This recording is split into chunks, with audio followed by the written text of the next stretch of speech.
Player 4 Podcast's first t-shirt is now on sale at tpublic.com. Ever wonder what it takes to make a good podcast? We've already done the math for you and put it on a t-shirt. Visit our storefront at tpublic.com/user/P4podcast and get yours today. That's tpublic.com/user/P4podcast. This is the Player 4 Podcast. Join us each week as we talk about video games, entertainment, and pop culture, and bring in guests from the Rooster Teeth community. Player 4 has entered the game. Hey, welcome everybody. It's the Player 3 Podcast. Sound off. Player 3 Podcast? What the hell? Hello, I am Tristan, a.k.a. Shagrazir on the Rooster Teeth website. I am Alex, a.k.a. Chaos Black 21. And I'm Malachi, a.k.a. Sukikiba. Woo! Yeah, that's right. It's the Player 3 Podcast. There's only 3 of us. Should we, change the name? No. It's, What was his excuse this time to be MIA? his daughter's birthday. Oh, that's a reasonable that's excuse. pretty legit. That is legit. I can accept that. I hope so. So, what's on the schedule for today, Malachi? I feel a lot of just randomness from us yahoos. Yeah, as I see Tristan typed random in the group chat. Random BS. Oh, wait, then there was Malachi's Games. Well, yeah, I bought an older game that I had been meaning to play. I played it a little bit with a friend, Tales of Zestiria. How do you spell that? Tales of Zestiria? Not Zestiria, Vesperia. We can talk about random crap. We can talk about Malachi's Games. Alex made a D&D character, his first ever. And I started writing a little fiction based on an old D&D campaign. Bad fiction. I mean, effectively, I'm a fan of my own character because it's based on based on the characters from a D&D and the setting from a D&D campaign I played several years ago. Well, that's the thing. I wouldn't necessarily call it a fan fiction because you're writing it based off of stuff that you guys did in D&D, while fan fiction is usually just made up by the person. Well, I mean, everything basically is made up. All the characters are original. The setting and the points don't matter. Yeah, everything's made up, and the points don't matter. So, I mean, it sort of is a fan fiction because it's not like I'm not rehashing the events of that campaign. I thought you were. No, I had journals where I recorded all the events of that campaign, but I'm mostly referencing those journals for character personalities and such. I'm also talking to the players of those characters to get their thoughts on things, but no, I'm kind of doing an original story set later in the timeline. Now, is this going to be like a story of him telling the story about himself, or is this just a story about him? Well, so it is focused on my character. It's being told from a third-person limited point of view, so it'll say he and things like that. But anytime you see an impression of what's going on, it's always his impression. So, like in the first chapter that I've written so far, he has an interaction with one of the other characters from the campaign, and I can tell you right now that most of the conclusions that he draws about the different looks that she's giving him, about the different things she's telling him, are wrong because he's misreading the situation. So it'll say, oh, she looked like this, she seems sad or scared about this, and it's like most of those impressions that he's getting are wrong because he's just not reading her properly. Gotcha. But it's all the reader knows, so the assumption is whatever. You just have to remember that it's from his point of view. So even though he says, well, she looked like she was really troubled about this, that might not be it at all what she was troubled about, that kind of thing. It's kind of a cool way to write. A lot of the authors that I'm reading right now write that way, with a third-person limited point of view, and I think it gives you a lot of opportunity to explore who a character is from inside their head, explore what a world is like from the point of view of somebody who only has their eyes and ears to go by, and you can also have a lot of surprises in the story because the reader only knows as much as the character does. Gotcha. So the reader... I read some of it, though. Oh, yeah, that's right. I sent you a couple paragraphs from it. Yes. Are you actually have this posted somewhere to read publicly, or? It's, it's on my Google Documents, so I can share links with it. Okay. I didn't so know if like you had it posted anywhere like on the RT site or anything. I was thinking about posting journals on the RT site that would be sharing it one page at a time, but I haven't. Ooh, I haven't committed to that yet. You could also do kind of like a teaser thing, and then like be like try to show it off as a cool story for people to read later, and just do parts of it. Tease it. Tease it. So yeah, it's a fun thing to write just because the characters were really fun to play, and some of the players and I really had some great interactions with the characters, so they're really making it fun to write. So that's my story for the podcast. Okay. All right. So yeah, the game was Tales of Zestiria. Zestiria. Is this part of the Tales of like series, like Tales of Symphonia and all that? None of the Tales games are really a series unless, let's say, like Tales of Symphonia 2. But they're all made by the same people. Well, Yes. I mean, they're still a series, even if they're not really connected to each other. It's like Final Fantasy. Fantasy is a series, even though it's Yeah. not. Yeah. They did an interesting thing with this game. I haven't played it, but I played it with a friend. It's an interesting concept. I haven't played it from the beginning to know the story fully, but like the main character actually can talk with the spirits, the sylphs, and he is able to combine with them and use their elements. And so like he'll combine with the wind spirit, his look will change. It'll be a fusion between the two, and then you will gain a lot of wind abilities. So he's like Spirit Voltron. Pretty much. And you can interchange between all four elements. It's pretty cool. The more you hook up, the better it gets. Yeah. So, I mean, can you hook up different elements? Like, can you combine a wind and a fire at the same time? No, I haven't. Like I said, I haven't played it fully. I only got to play a little bit with my friend. I was helping him out. He's like, "Well, I'm already this far," and it's like, "Dude, don't sweat. I don't care. I just want to play with you." And I imagine that, like, later down the road in the game, you'll get Maybe. more advanced abilities where you use two elements at a time to create a third one, like wind and fire. I don't know, fire tornado, something like that. maybe we'll see. I'm gonna give it a playthrough. And also, I plan on playing the Zillia games. I never finished Zillia 1, and I got Zillia 2.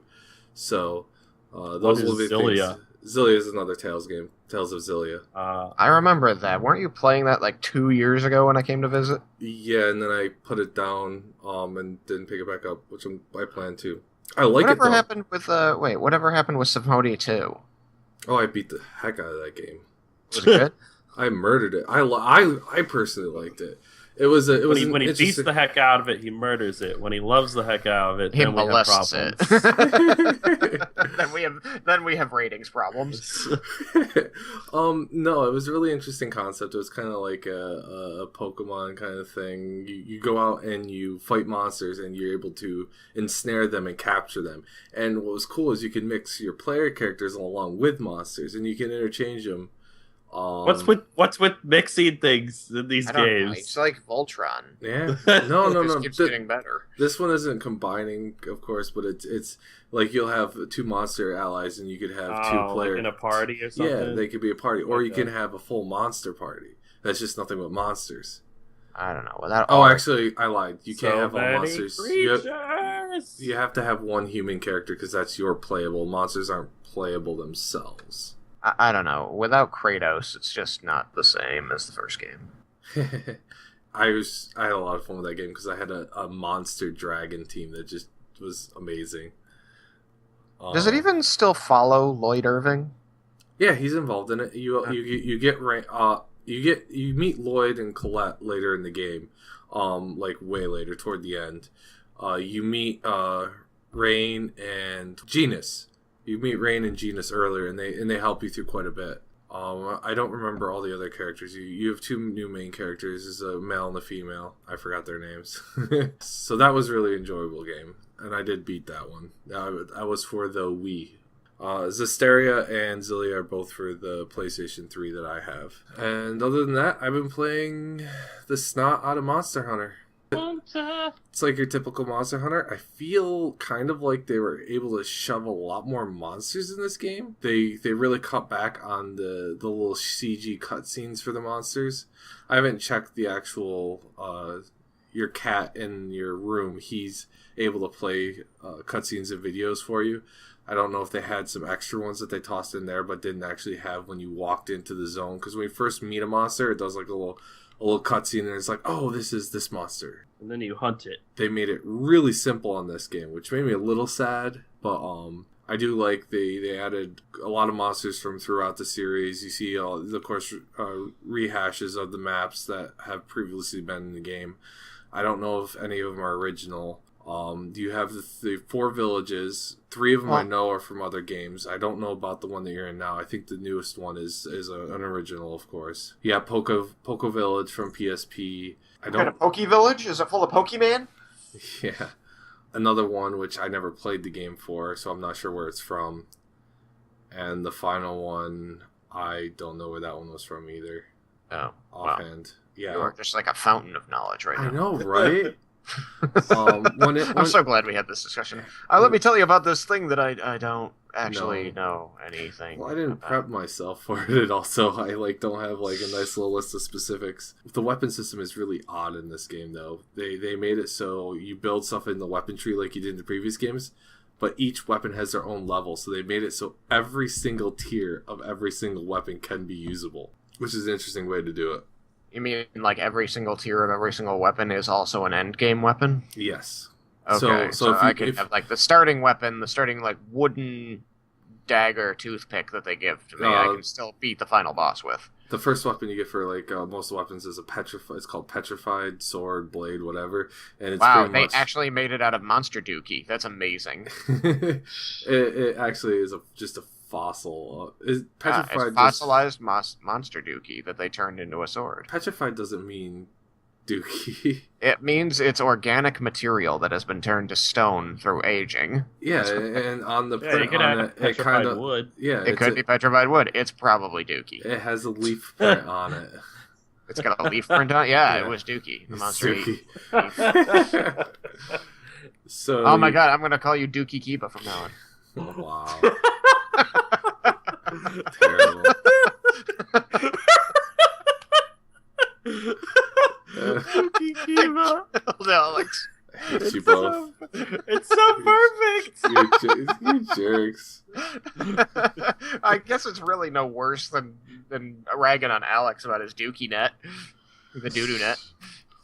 No, that actually it's called for to be rag on my Dookie net. The doo-doo net's real. The force is strong with the doo-doo net tonight. Yeah. No, tonight it's actually very good. Maybe it's Joseph. It's Joseph. Maybe Joseph's screwing it all up for me. As long as Joseph isn't here, we'll be for 3 podcasts forever. He makes your internet constipated. Wow. Pretty soon it'll be petrified, and then he can turn it into a dagger. Oh, wow. Yes. Your hands smell then after you've been using it? I mean, not if it's a petrified dookie. Those don't tend to smell. Okay, that's good. Why are we still talking about don't use a nice hot dookie. I don't think a nice hot dookie would make a good dagger. I mean, it might make an effective way of murdering somebody because you could give them sepsis, but I don't think you'd have an easy time cutting them with it. Or at least pink eye. Yeah. Wow. I guess Monster Hunter's not interesting. It's just blew it up there. No, it's really interesting. Tangent. It's got daggers made out of dookie in it. What's better than that? Oh my. There's nothing better than Dookie Kiba.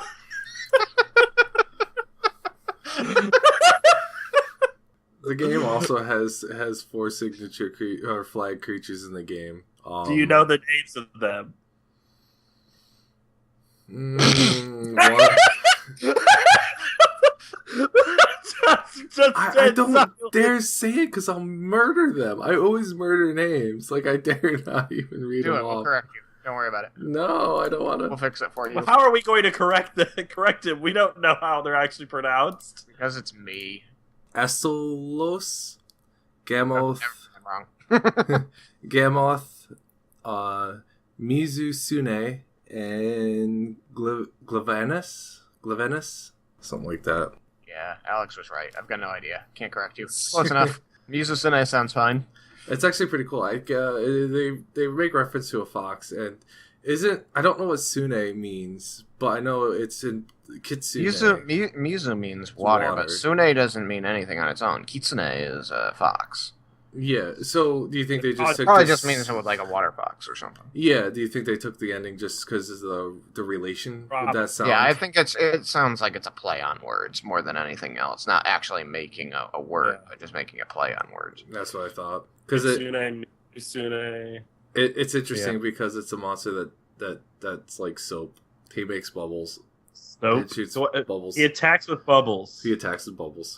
Soap. It's actually kind of fun because once you get bubbles on you, and if you can pick up healing bubbles or attack bonus bubbles, and if you do that, you become extra soapy and you start sliding around the map.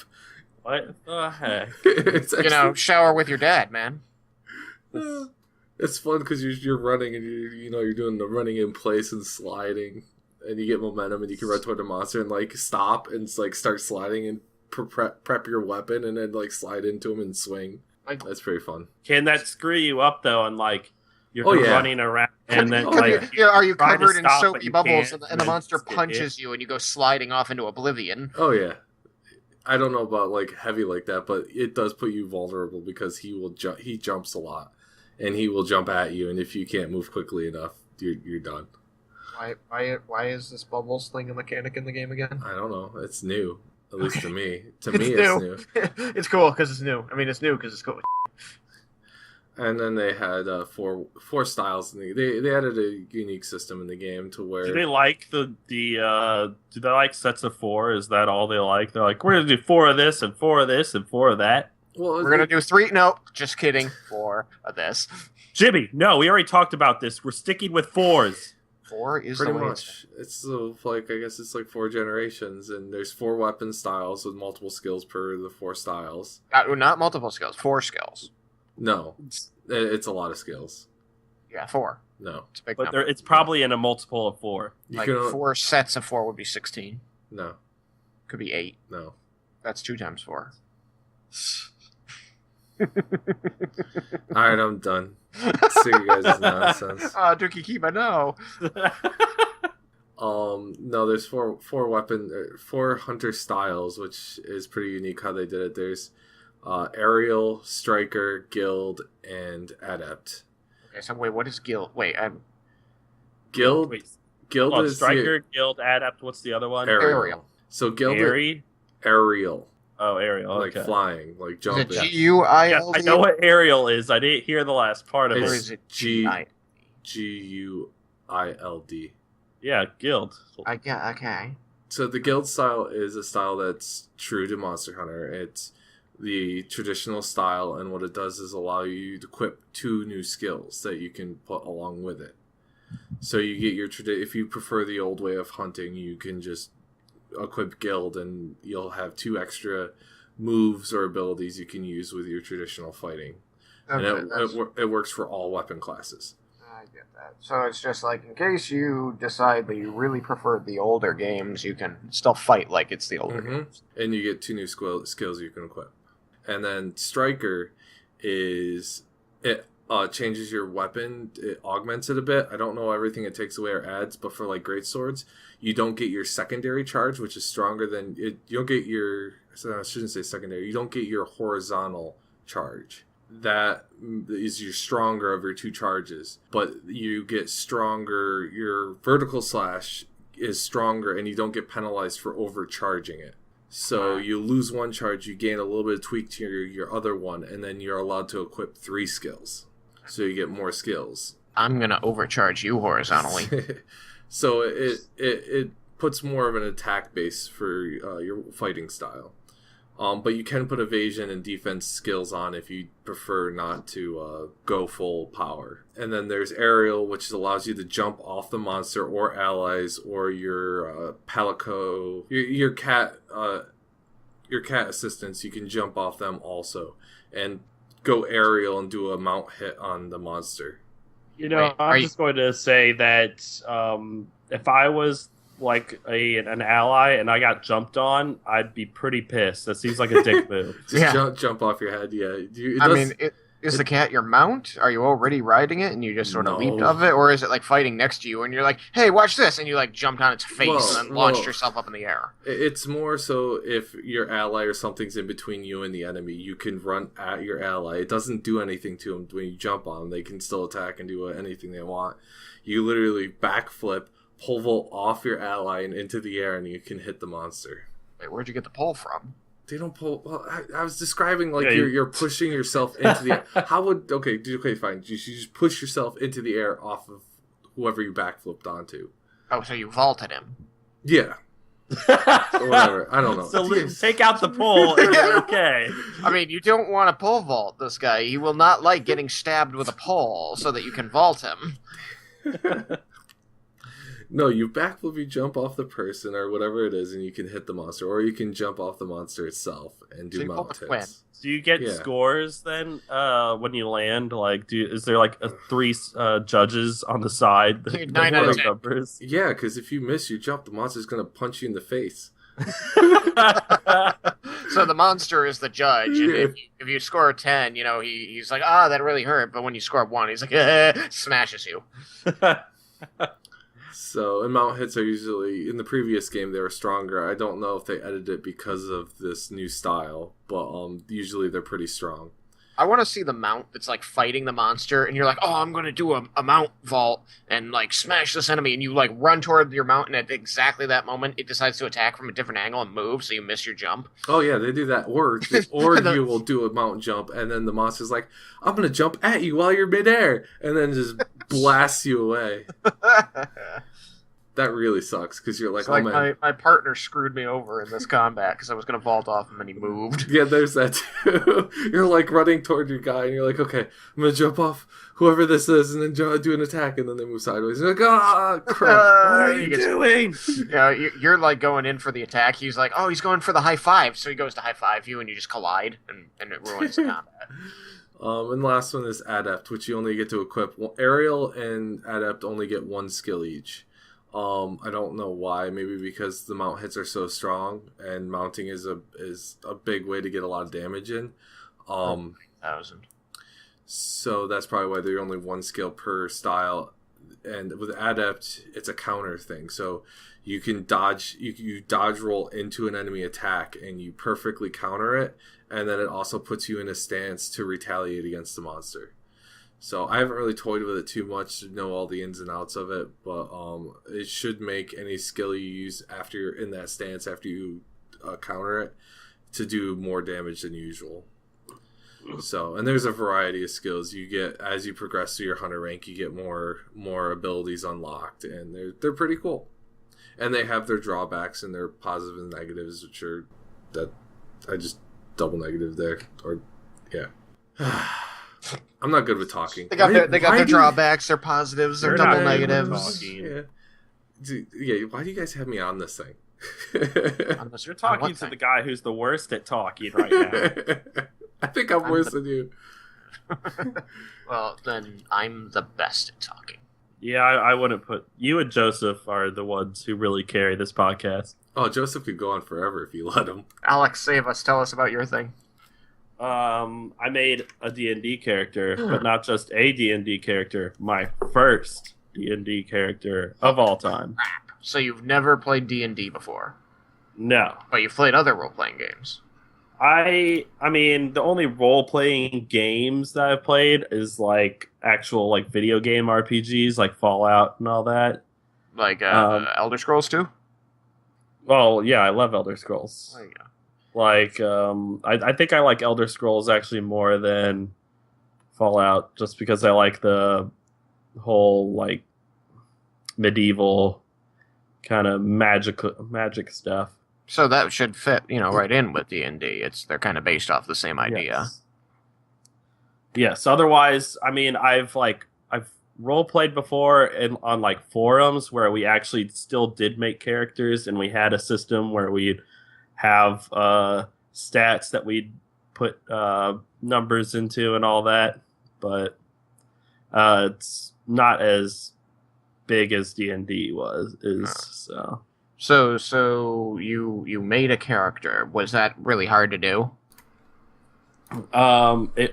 It helped that I had someone like you to help me. But like when you think about making a D&D character and you think about all the numbers that you have to get onto the sheet, that a lot of people think, oh man, it's so hard to make a character. I don't think I want to get into role playing because it takes so much effort to even make the character. How did you feel after making the character? Did you feel like it was really tough, or did you feel like it?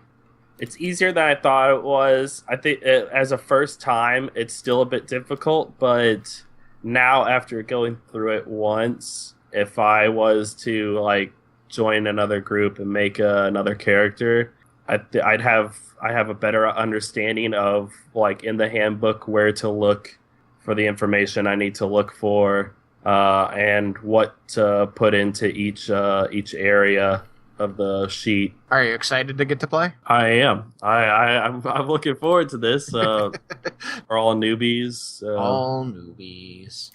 I've currently got one of my more experienced friends begging me to let him play.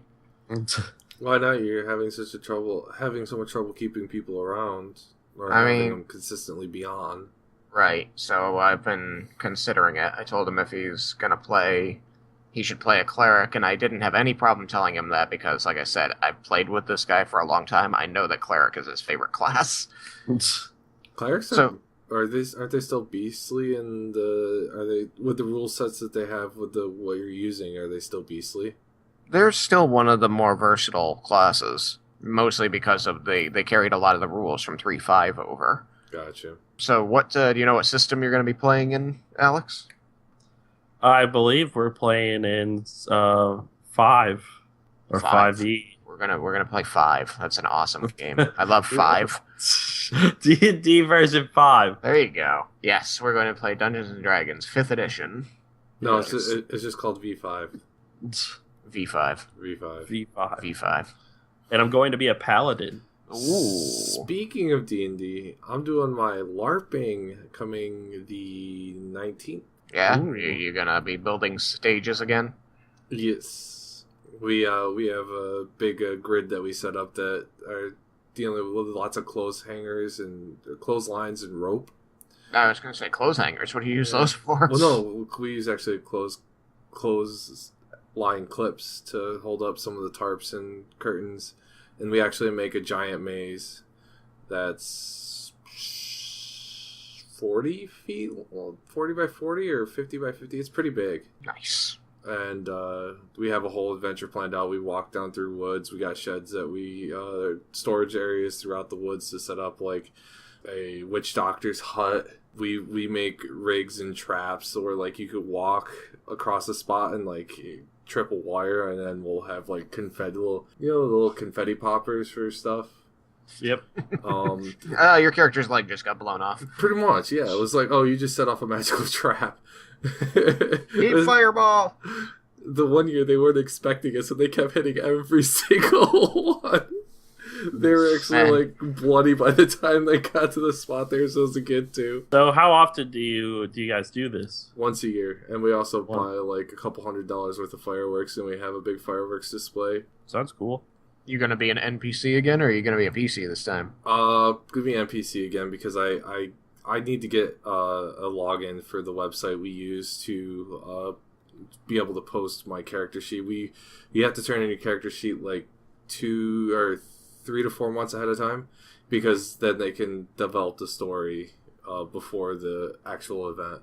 It's a lot of fun, and yeah, we're doing that. I just wanted to mention that because we're talking about D&D, and I just remembered that it's going to be happening. Yes. I didn't know that you did that, so that's interesting to find out. No. Past 5 years I've been doing it.